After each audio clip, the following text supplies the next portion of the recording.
Halo bro, kita lanjut dengan pertanyaan, jika filsafat adalah anti meditasi, mengapa orang bijak yang tercerahkan, meninggalkan struktur kontemplasi filosofis yang kuat? Filsafat bukanlah darshan. Darshan adalah istilah Timur. Darshan berarti persepsi, sedangkan filsafat berarti berpikir. Hermann Hesse telah menciptakan kata baru untuk menerjemahkan darshan ke dalam bahasa barat. Ia menyebutnya filosia, dari kata melihat. Filsafat berarti berpikir, dan darshan berarti melihat. Keduanya pada dasarnya berbeda. Tidak hanya berbeda, tetapi juga sangat bertolak belakang. Karena ketika dirimu berpikir, dirimu tidak bisa melihat.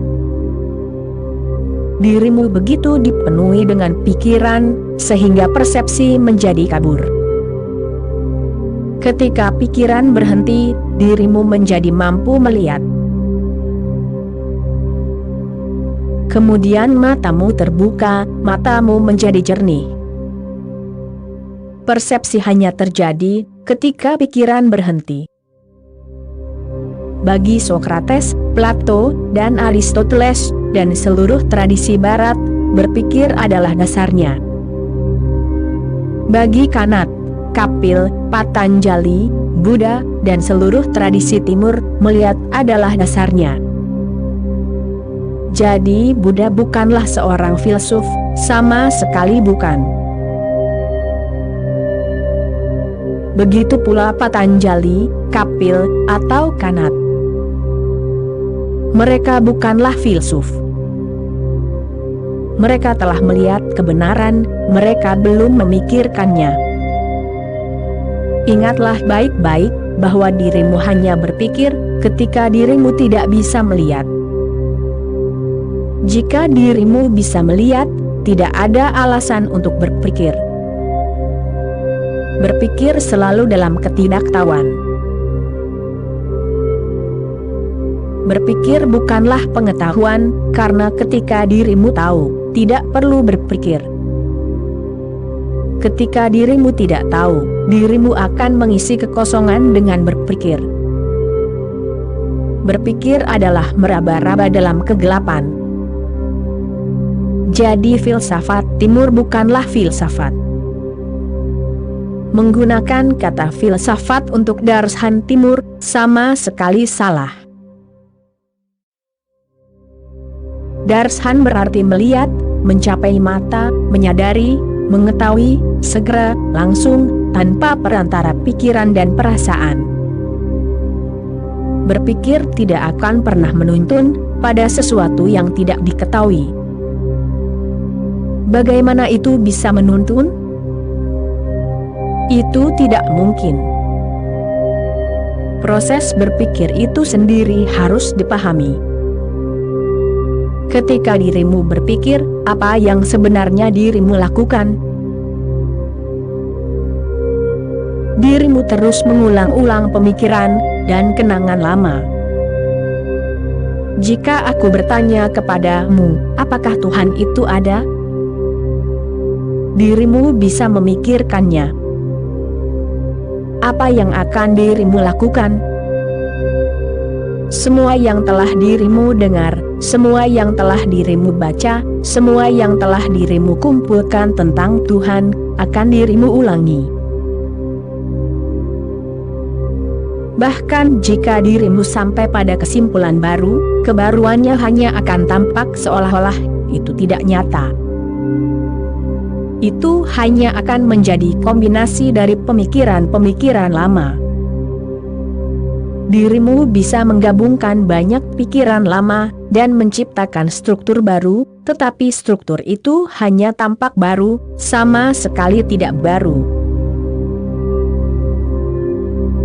Berpikir tidak akan pernah sampai pada kebenaran yang asli. Berpikir tidak pernah asli, tidak mungkin. Berpikir selalu berasal dari masa lalu, dari memori, dari yang sudah diketahui. Berpikir tidak bisa menyentuh yang tidak diketahui. Berpikir terus-menerus bergerak dalam lingkaran yang diketahui. Dirimu tidak mengetahui kebenaran.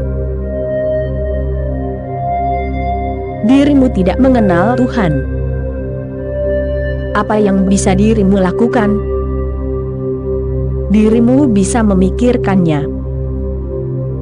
Dirimu akan bergerak dalam lingkaran, berputar-putar. Dirimu tidak akan pernah sampai pada pengalaman apapun tentangnya. Jadi penekanan timur bukanlah pada berpikir, melainkan pada melihat. Dirimu tidak bisa berpikir tentang Tuhan, tetapi dirimu bisa melihat. Dirimu tidak bisa mencapai kesimpulan apapun tentang Tuhan, tetapi dirimu bisa menyadarinya. Itu bisa menjadi sebuah pengalaman.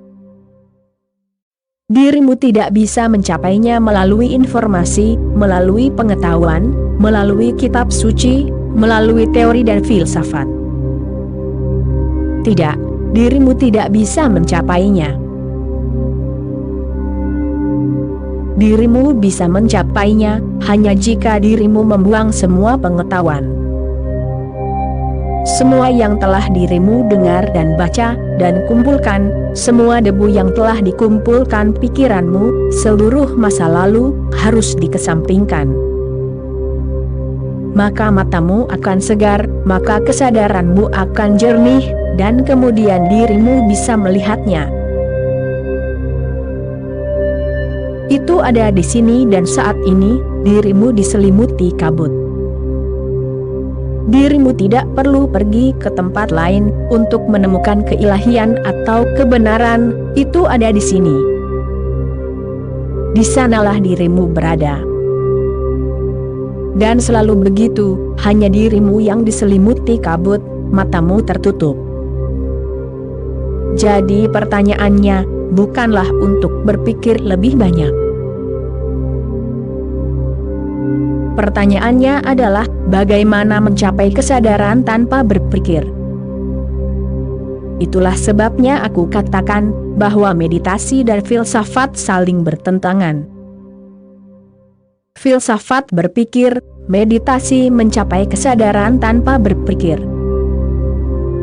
Dan filsafat timur bukanlah filsafat yang sebenarnya. Di barat, filsafat ada, di timur, hanya realisasi agama. Tentu saja, ketika seorang master besar, atau seorang Kanat atau Patanjali, terjadi, ketika seseorang menyadari yang absolut, ia membuat pernyataan tentang hal itu. Pernyataan-pernyataan itu berbeda dari pernyataan Aristoteles, dari kesimpulan filosofis barat. Perbedaannya adalah, seorang Kanat, seorang master besar, pertama-tama menyadari. Realisasi adalah hal pertama, dan kemudian ia membuat pernyataan tentang hal itu. Pengalaman adalah yang utama, dan kemudian ia mengekspresikannya. Aristoteles, Hegel dan Kant, mereka berpikir, dan kemudian melalui pemikiran, dan argumen logis, dan dialektika, mereka mencapai kesimpulan tertentu. Kesimpulan ini dicapai melalui pemikiran, melalui pikiran, bukan melalui praktik meditasi apapun. Kemudian mereka membuat pernyataan, kemudian mereka membuat kesimpulan. Sumbernya berbeda. Bagi seorang master, pernyataannya hanya sebagai sarana untuk berkomunikasi.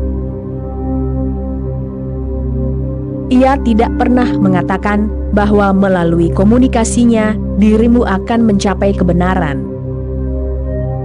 Jika dirimu bisa memahami Buddha, itu tidak berarti dirimu telah mencapai kebenaran. Itu hanya berarti dirimu telah mengumpulkan pengetahuan.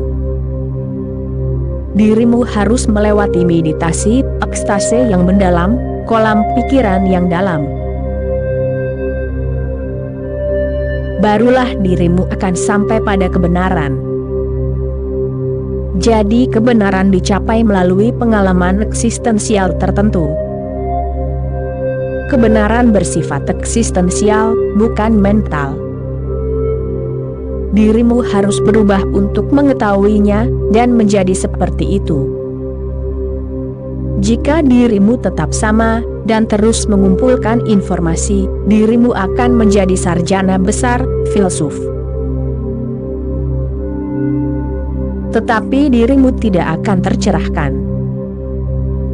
Dirimu akan tetap menjadi orang yang sama, tidak akan ada mutasi. Itulah sebabnya aku katakan bahwa filsafat adalah satu dimensi. Meditasi adalah kebalikannya, sangat berlawanan, dimensi yang sangat berlawanan. Jadi jangan pikirkan kehidupan. Sebaliknya, jalani dengan mendalam. Dan jangan pikirkan masalah-masalah yang tertinggi. Sebaliknya, masuki momen ini hingga ke yang paling tinggi. Dan momen yang paling tinggi tidak ada di masa depan. Ia selalu ada, tanpa batas waktu. Orang lain juga mengajukan pertanyaan serupa.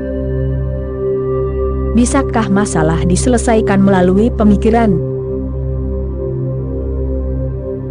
Ya, masalah tertentu bisa dipecahkan melalui berpikir, hanya masalah yang diciptakan oleh berpikir, yang bisa dipecahkan olehnya.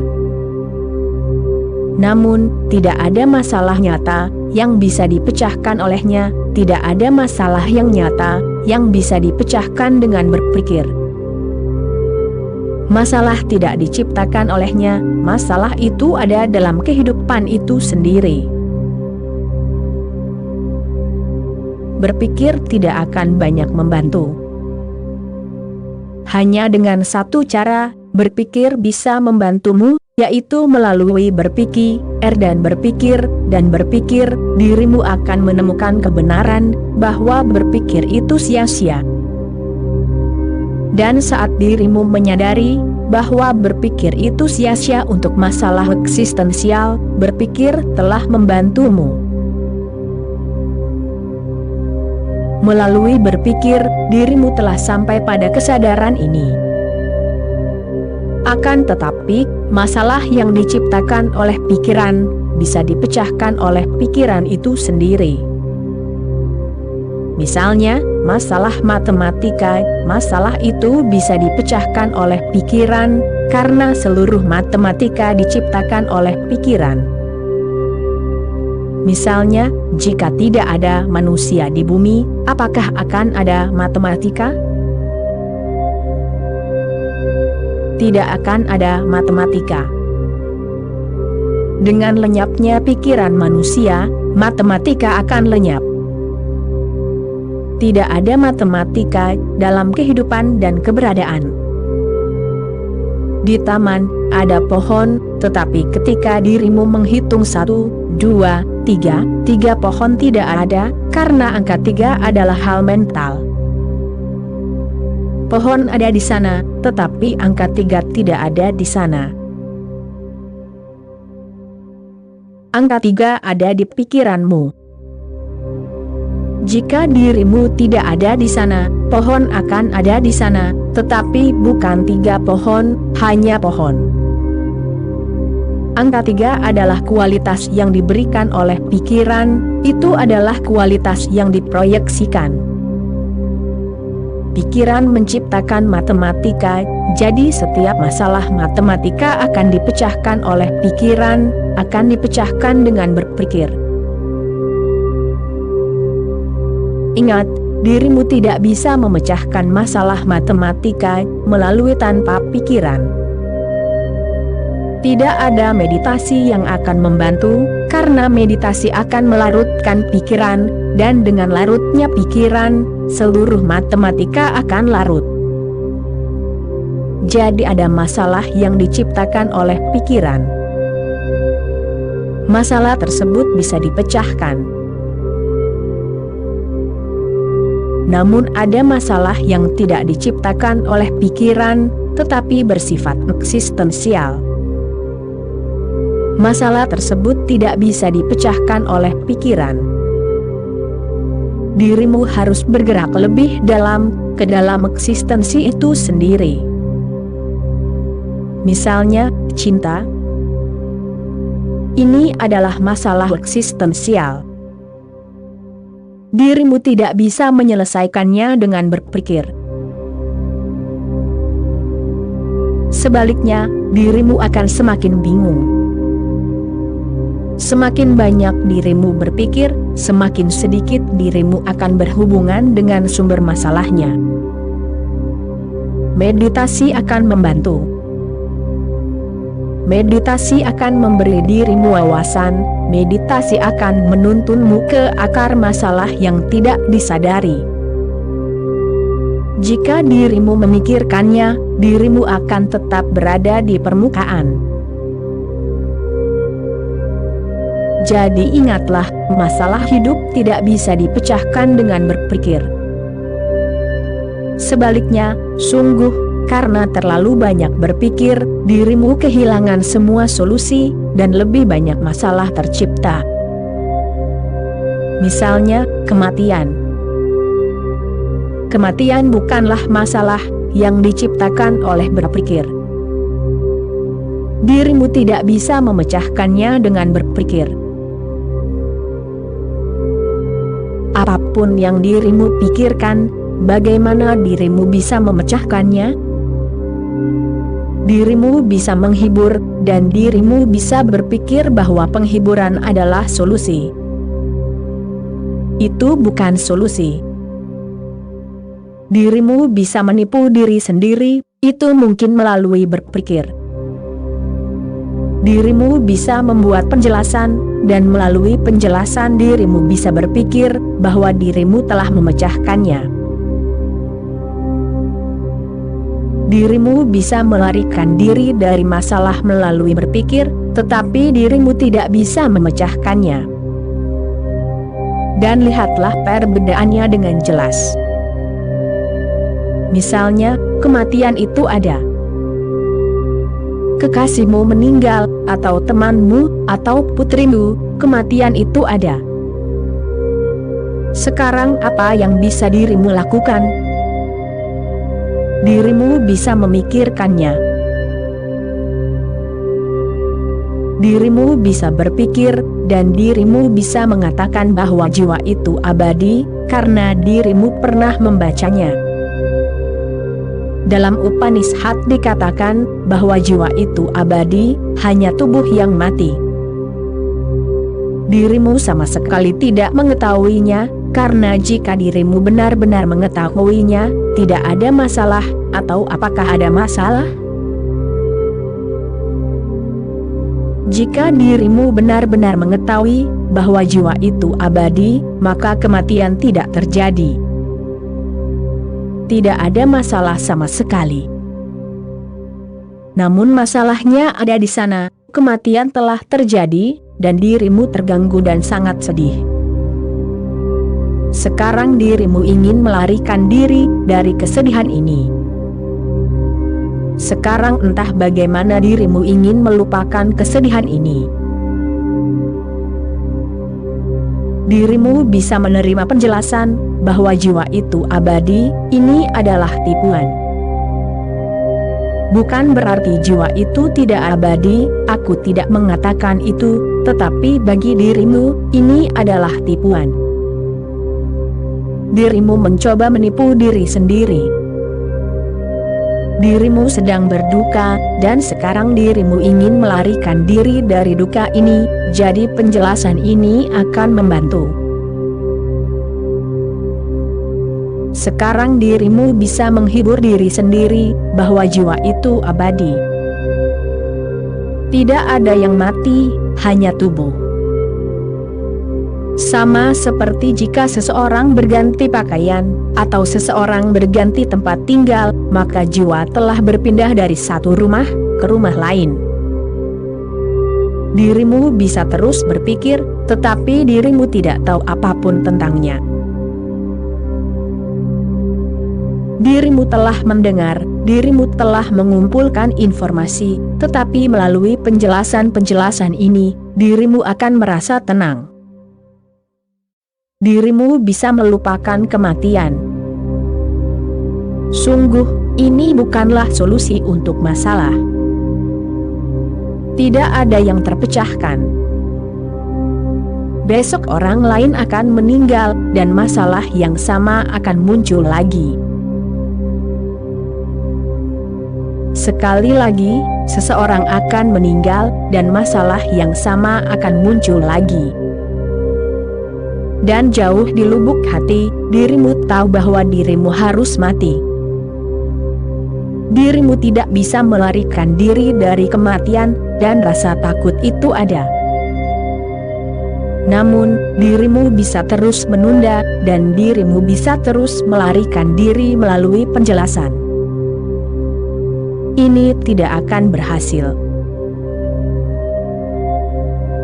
Kematian adalah masalah eksistensial. Dirimu tidak bisa menyelesaikannya melalui pemikiran. Dirimu hanya bisa menciptakan solusi palsu. Lalu, apa yang harus dilakukan? Lalu, ada dimensi lain, dimensi meditasi, bukan pemikiran, bukan mentalitas. Dirimu hanya menghadapi situasi tersebut. Kematian telah terjadi. Kekasihmu telah meninggal. Jangan berpikir.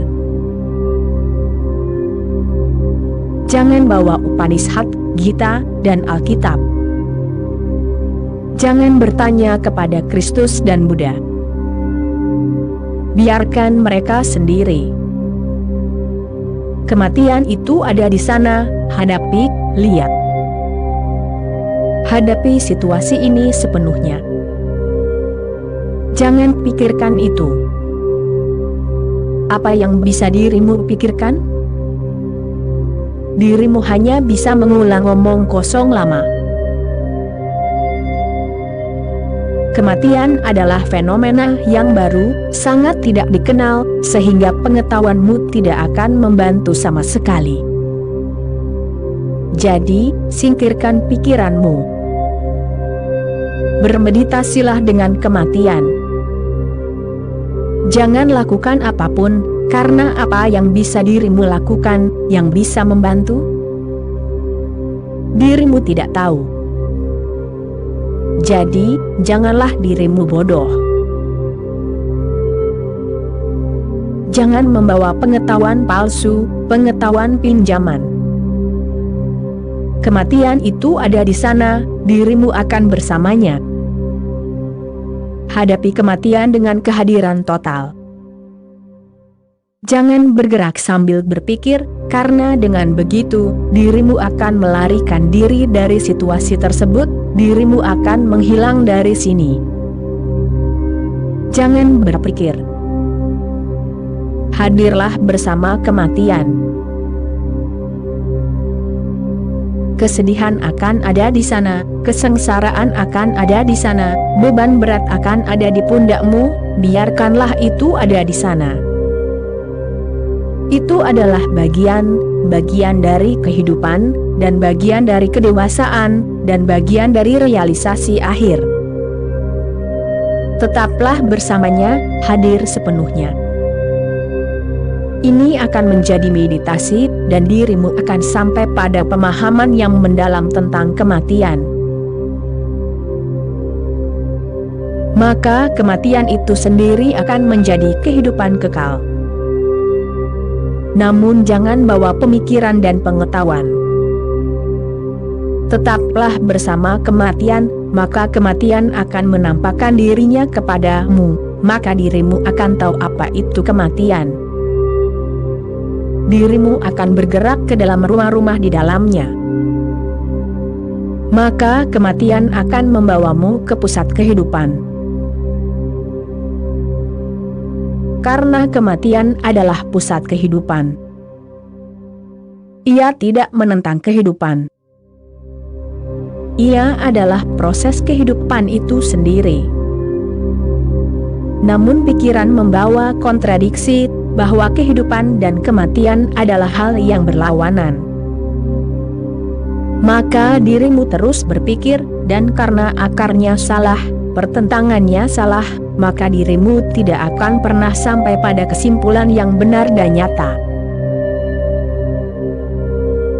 Setiap kali ada masalah yang dirimu hadapi, hadapilah masalah itu tanpa pikiranmu. Itulah yang aku maksud dengan meditasi, dan hanya dengan berada di sana bersama masalah itu, akan menyelesaikannya.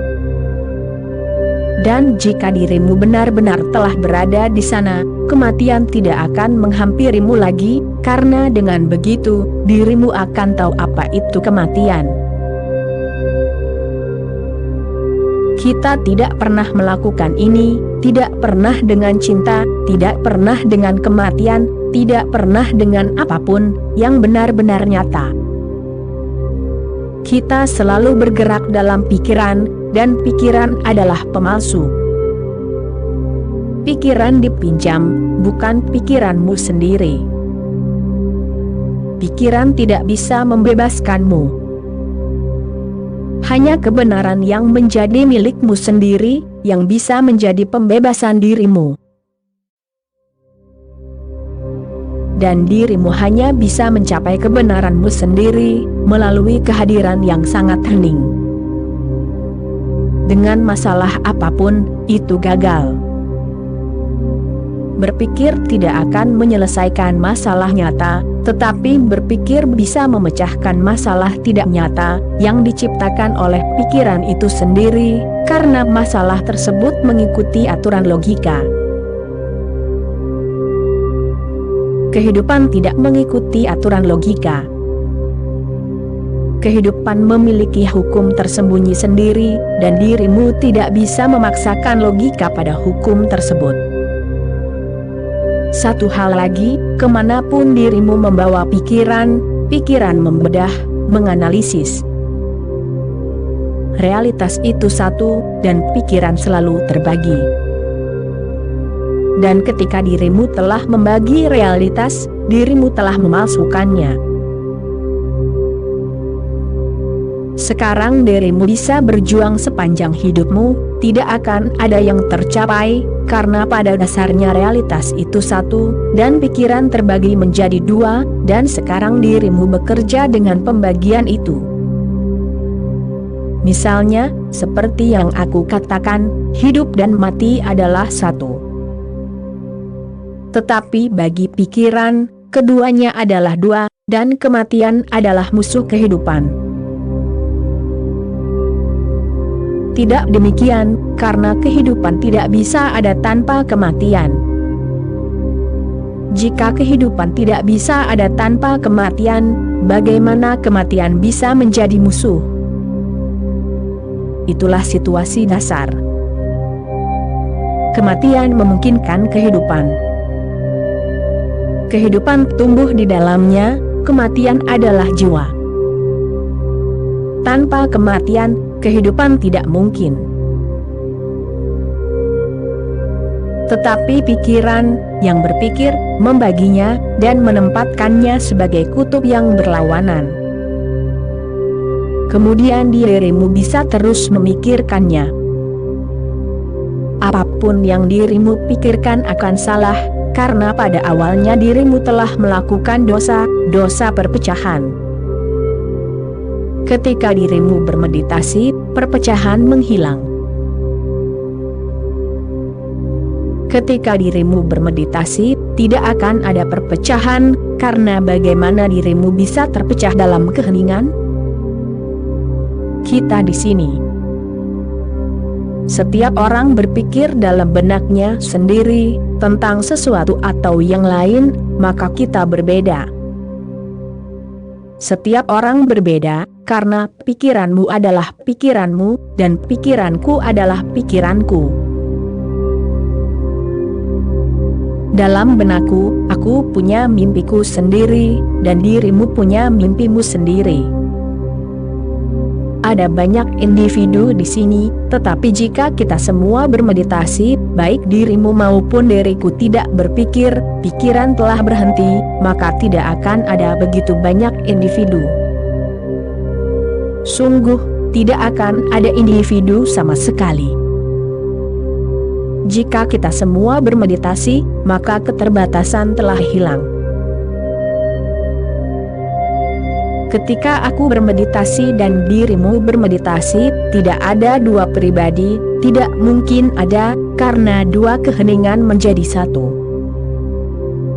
Keduanya tidak mungkin menjadi dua, karena bagaimana dirimu bisa membedakan satu keheningan dari keheningan lainnya? Dirimu tidak bisa membedakannya. Dirimu bisa membedakan satu pikiran dari yang lain, tetapi dua keheningan hanyalah satu, seperti dua angka nol. Dua angka nol bukanlah dua angka nol adalah satu. Dirimu bisa meletakkan 1000 angka nol, tetapi semuanya adalah satu. Meditasi menciptakan titik nol di dalam diri, semua keterbatasan, semua pemisahan menghilang. Dan itu memberimu mata yang nyata, mata ketiga, darshan. Sekarang kamu memiliki mata yang nyata untuk melihat.